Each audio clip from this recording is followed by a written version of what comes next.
All right, well, he says the country's way off track and that Washington needs to wake up. Lou Dobbs, the outspoken anchor and managing editor of CNN's Lou Dobbs Tonight. He has a new book out titled Independence Day, The Awakening of the American Spirit, and we welcome him to the show right now. Great to see you. Great to see you. Now, you had to come in early, even though you're at a new time, so it's almost like daylight savings time for you. It's just like the news business. Anytime, 24/7, we're ready. Well, we're glad we have you with us. You know, you talk in your new book, which is a great read, by the way, about advocacy journalism and that how that is your obligation. What does that term mean to you? As an advocacy journalist, that means that I bring my experience and background and whatever little knowledge I've gained over the course of my time as a journalist to analyze issues and come down with a view that hopefully is helpful to providing perspective and context to the events.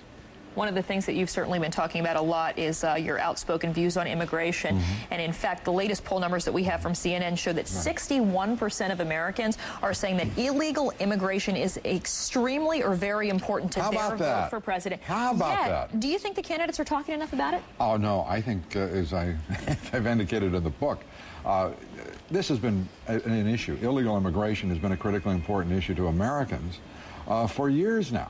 It has been a critically important issue to this nation, along with border security.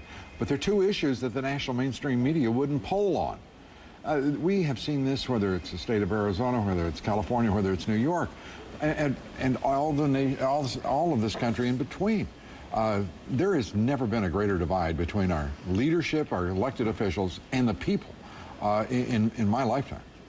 You speak about the situation in New York right now, and of course, one of your core issues is this extreme opposition to the governor's proposal to offer driver's licenses to illegal Prince immigrants. Elliot, you mean? And the polling, I'm going to keep my mouth shut there, but the polling has largely... I'm an advocacy journalist. I could say the man is absolutely flaunting disregard for the citizens of New York. The polling really does seem to fall in favor of your point of view. However, there are other states where this seems to have just...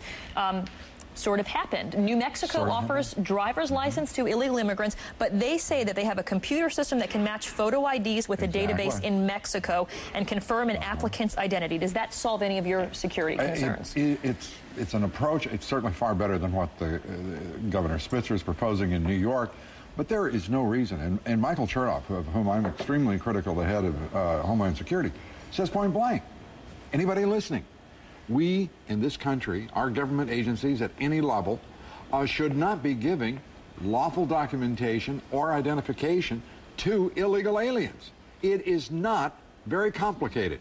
These people are illegal. If they want to drive on our roads, do what an American does when we're in Mexico or when we're in Europe or Asia.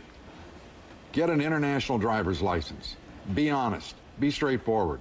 That's the obligation. It's stupid. There's another big issue going on, and it's in the news again today, problems with recalls in China. And I want you to listen to what Republican presidential candidate Ron Paul said yesterday about the U.S. economy and how it relates to China.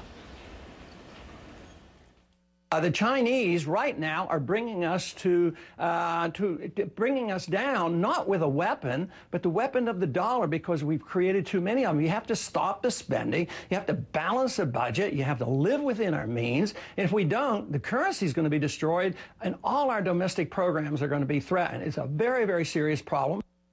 You know, this is something that Ron Paul has talked about a lot, yet he's still polling at the bottom of the pack. Is there not? Why isn't there more resonance about this problem with voters? One of the reasons is that you have two political parties, the Republicans and the Democrats, that are simply, those two parties are simply opposite wings of the same bird, and they're giving the bird to the American people. There is the dollar is declining. Right now, in my judgment, is as much because there is no leadership in this country, either in business or politics or government, as the fact that we are in massive debt. We have these presidential candidates seeking their party's nomination, none of which, by the way, I think will ever be elected. I think we're going to see a surprise candidate between now and next November. But they're not talking... An independent? An independent, absolutely. A populist caring more about the people than corporate America and special interest and socio-ethnic interest. But we've never seen that happen. You've never seen it happen, so it can't happen? We are going to see it happen, in my opinion. But the important thing here about Ron Paul, because he's talking about the issues, these other candidates and these parties don't want to talk about the fact this superpower is spending hundreds of billions of dollars carrying out a global war. It's unsustainable. So there's no discussion. When we talk about Iraq and Afghanistan and a global war on terror, we don't even name the enemy. These candidates are not being straightforward. When we talk about a superpower, this is the world's largest debtor nation. Our middle class is getting screwed. Our public education system is falling apart, the great equalizer in the society. And I truly believe you're going to see this be the year of the independent thinkers, critical thinkers.